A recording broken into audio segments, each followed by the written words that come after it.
विधानसभा चुनाव को लेकर प्रत्याशियों का प्रचार जारी है। बल विधानसभा क्षेत्र से कांग्रेस प्रत्याशी प्रकाश चौधरी प्रचार में जुटे हुए हैं। इस दौरान वे जहां लोगों को भाजपा की नाकामियों को बता रहे हैं, वहीं कांग्रेस द्वारा प्रदेश में किए विकास कार्यों को लेकर समर्थन मांग रहे हैं। प्रकाश चौधरी ने बल के नुलसर, लोहारा और कुमी में प्रचार किया। हिमाचल प्रदेश में विधानसभा चुनाव 2022 को लेकर मतदान 12 नवंबर को होना है और अब 9 दिन ही शेष हैं। ऐसे में सभी पार्टियों के प्रत्याशी डोर टू डोर नुक्कड़ सभाएं कर लोगों से संपर्क साध रहे हैं और समर्थन भी मांग रहे हैं। बल से कांग्रेस प्रत्याशी प्रकाश चौधरी ने आज नुलसर, लोहारा और कुम्मी में चुनावी प्रचार किया और नुक्कड़ सभाएं कर समर्थन मांगा। इस दौरान प्रकाश चौधरी ने केंद्र और प्रदेश की भाजपा सरकार की नाकामियों, कांग्रेस द्वारा करवाए गए कार्यों का श्रेय भाजपा द्वारा लेने, बढ़ रही महंगाई, बेरोजगारी और भ्रष्टाचार से लोगों को अवगत करवाया। उन्होंने कहा कि भाजपा कहती है कि कांग्रेस ने 70 वर्षों में कुछ नहीं किया, केवल राज किया। लेकिन 70 वर्ष कांग्रेस ने राज नहीं किया है, केवल 45 वर्ष ही किया होगा। भाजपा अपना राज भी कांग्रेस के हिस्से में डाल रही है। प्रकाश चौधरी ने कहा कि पूर्व मुख्यमंत्री स्वर्गीय वीरभद्र सिंह के नेतृत्व में कांग्रेस की सरकार के दौरान प्रदेश में सड़कें बनी, लोगों को स्वच्छ पीने का पानी मिला, स्कूल और कॉलेजेस बने।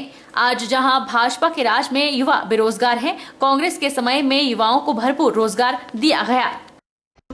तो आज जो 1947 का हिंदुस्तान था, उसी स्थिति में हम जीवन व्यतीत करते। आपने देखा जब 1998 में मैं पहली बार आया था, तब बल की क्या हालत थी और आज 2022 का बल आप देखिए कितना बदलाव है इसमें। ये काम किसने की है आपको पता है भाई। ये चलो ये लोहारा सड़क तो बनी थी मेरे से पहले, ये शायद आदरणीय चौधरी पीरूराम जी के टाइम में बनी होगी, पर उसके बाद जो भी काम है बाहर के, लोहारा था चलो मेन रोड पे आता है, इसके बाहर के जो रोड, इसके बाहर के जो काम जो किए हैं वो आप लोगों के माध्यम से और कांग्रेस पार्टी के माध्यम से। मैं आज याद करता हूँ राजा वीरभद्र सिंह को, जिनका भरपूर समर्थन हमारे ऊपर रहा। पार्टी कहती है कि कांग्रेस ने 70 वर्षों में कुछ नहीं किया। 70 वर्ष कांग्रेस ने एक तो राज ही नहीं किया, कांग्रेस ने 45-46 साल राज किया होगा।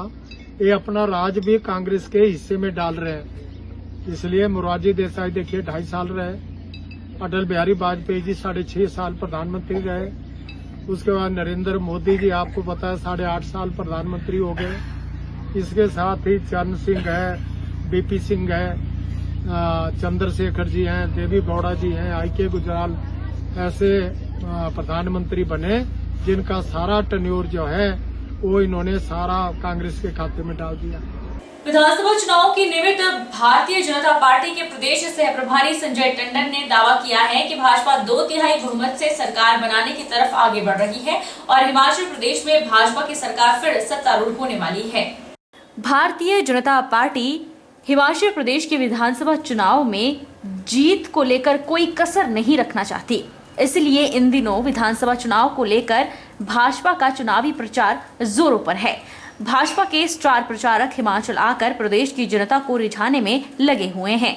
वहीं मंडी में पत्रकार वार्ता कर विधानसभा चुनावों के निमित्त भारतीय जनता पार्टी के प्रदेश सह प्रभारी संजय टंडन मीडिया से रूबरू हुए। भाजपा के जारी चुनावी कैंपेन को लेकर उन्होंने कहा कि नामांकन वापस लेने की प्रक्रिया के बाद से ही सभी 68 विधानसभा क्षेत्रों में चुनावी प्रचार किया जा रहा है। संजय टंडन ने दावा किया कि भाजपा 2/3 बहुमत से सरकार बनाने की तरफ आगे बढ़ रही है और हिमाचल में भाजपा की ही सरकार फिर से सत्तारूढ़ होने वाली है। वहीं ओपीएस को लेकर संजय टंडन ने कहा कि हमारा दृष्टि पत्र आने दीजिए, उसके बाद ही इस विषय पर बात की जाएगी। जहां तक हमारी व्यवस्था है, हमारे सर्वे हैं, हमारी डेली इंफॉर्मेशन है, हमारी रेगुलर इनपुट्स जो बाहर से भी आती हैं, सर्वे से भी आती हैं और कार्यकर्ता से भी आती हैं, उन सबको सम्मिलित करते हुए हमको पूर्ण विश्वास है कि हम 2/3 बहुमत से हम सरकार बनाने की तरफ आगे बढ़ रहे हैं। हिमाचल प्रदेश में निश्चित तौर पर कांग्रेस की सरकार बनेगी और जनता से किए गए वायदों को अवश्य पूरा किया जाएगा। ओपीएस हो या महिलाओं को प्रतिमाह 1500 देने की बात सहित सभी वायदों को पूरा किया जाएगा। ये बात कांग्रेस नेता और पूर्व केंद्रीय मंत्री आनंद शर्मा ने सोलन में कही। आनंद शर्मा ने कार्यकर्ताओं के साथ एक बैठक भी की और आगामी चुनावों में उन्हें जीत का मंत्र भी दिया। आए हुए हैं, उनके पांव के नीचे से जमीन खिसक रही है। उनके पास पूरी जानकारी है, चाहे गृह मंत्री हैं या बाकी बड़े नेता भारतीय जनता पार्टी के। उनको मालूम है कि पिछले 5 साल का हिसाब हिमाचल के लोग मांग रहे हैं, इसीलिए पूरी ताकत वो लगा रहे हैं।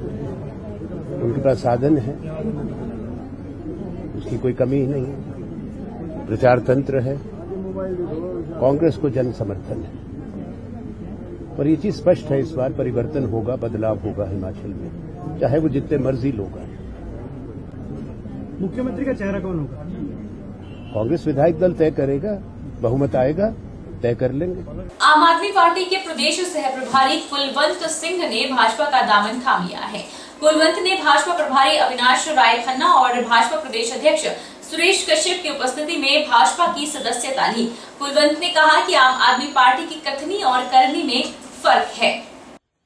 आम आदमी पार्टी की कथनी और करनी में बड़े फर्क को देखते हुए मैंने आज भारतीय जनता पार्टी में शामिल होने का निर्णय लिया है, क्योंकि अरविंद केजरीवाल जी ने सबसे पहले दिल्ली की जनता को जिस प्रकार से ठगा, झूठे वायदे करके, उसके बाद पंजाब के लोग जो मार्शल कौम है, पंजाब के लोगों ने देश की आजादी में बड़ा योगदान डाला, भावुक होकर के वहां के लोगों को उसी तरह दिल्ली की तर्ज पर लुभावने जो वादे करे उनको ठगा गया। और आपने देखा होगा कि पिछले समय में कथनी और करनी के 2 उदाहरण केवल मैं आपको देना चाहता हूं कि पंजाब के मुख्यमंत्री भगवंत मान जी, जिन्होंने खुद ये बात मीडिया में कही कि मेरे पास मेरे कैबिनेट मंत्री विजय इंदर सिंगला जो हैं, उनकी ऑडियो और वीडियो है कि किस तरीके वो भ्रष्टाचार में लिप्त हैं। प्रदेश कांग्रेस प्रवक्ता अजय सिंह ने कांग्रेस प्रत्याशी किशोरी लाल की जीत को सुनिश्चित करते हुए कहा कि प्रदेश में कांग्रेस की सरकार बन रही है। उन्होंने कहा कि भाजपा कार्यकाल में स्थानीय विधायक ने जनता के साथ खिलवाड़ किया है। भाजपा विधायक ने केवल अपने परिवार और भाई भतीजों, दोस्तों का ही विकास करवाया, उसके अतिरिक्त वे बैजनाथ विधानसभा के लिए कुछ नहीं कर सके। प्रमुख मुद्दों की बात करूंगा। जो भाजपा की पिछले 5 साल तक डबल इंजन की सरकार रही, उस डबल इंजन की सरकार ने बैजनाथ विधानसभा क्षेत्र की घोर उपेक्षा की। और जहां तक भाजपा विधायक मूर्खराज प्रेमी की बात करूंगा तो वह बैजनाथ विधानसभा क्षेत्र के राजनीतिक इतिहास के सबसे निकम्मे विधायक साबित हुए हैं। जितनी भी कांग्रेस सरकार के समय में बैजनाथ के तत्कालिक विधायक श्री किशोरी लाल जी जो योजनाएं बैजनाथ विधानसभा क्षेत्र के लिए लेकर आए थे, उन योजनाओं और परियोजनाओं पे कोई भी आगे कोई कार्रवाई नहीं हो पाई। घुमारवी से आम आदमी पार्टी के प्रत्याशी राकेश चोपड़ा ने खाद्य आपूर्ति मंत्री और भाजपा घुमारवी में प्रत्याशी राजेंद्र गर्ग पर सवाल खड़े किए हैं। राकेश चोपड़ा ने कहा कि घुमारवी में राजेंद्र गर्ग ने सिर्फ चुनिंदा लोगों का ही विकास किया।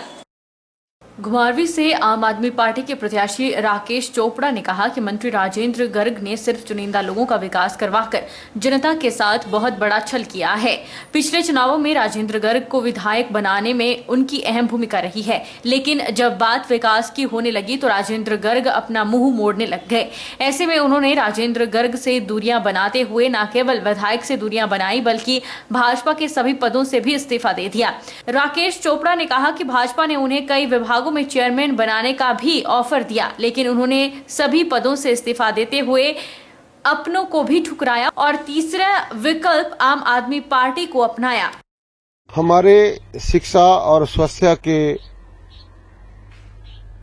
मॉडल के जनक आदरणीय श्री अरविंद केजरीवाल जी ने जो गारंटी योजनाएं हिमाचल प्रदेश के अंदर दी हैं, हम उन गारंटी योजनाओं को जन जन तक पहुंचा रहे हैं।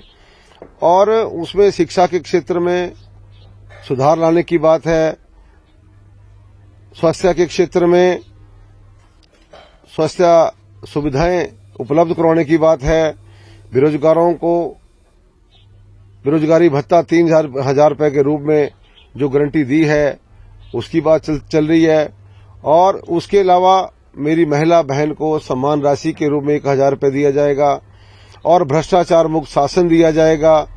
और लगभग 15-18 वर्षों से जो हमारे कर्मचारी भाई हैं जिनकी ओपीएस की स्कीम बंद कर रखी है, पंजाब की तर्ज पे आदरणीय मान महोदय ने, जो मान सरकार पंजाब की सरकार है, उन्होंने हाल ही में कर्मचारियों के लिए ओपीएस की स्कीम बहाल कर दी है। उसी तर्ज पे हिमाचल प्रदेश में भी कर्मचारियों की जो बहुत लंबी पुरानी मांग है ओपीएस की मांग, उस ओपीएस स्कीम को लागू किया जाएगा। वक्त चला है छोटे से ब्रेक का। ब्रेक के बाद फौरन लौटेंगे, आप बन रहिए हमारे साथ।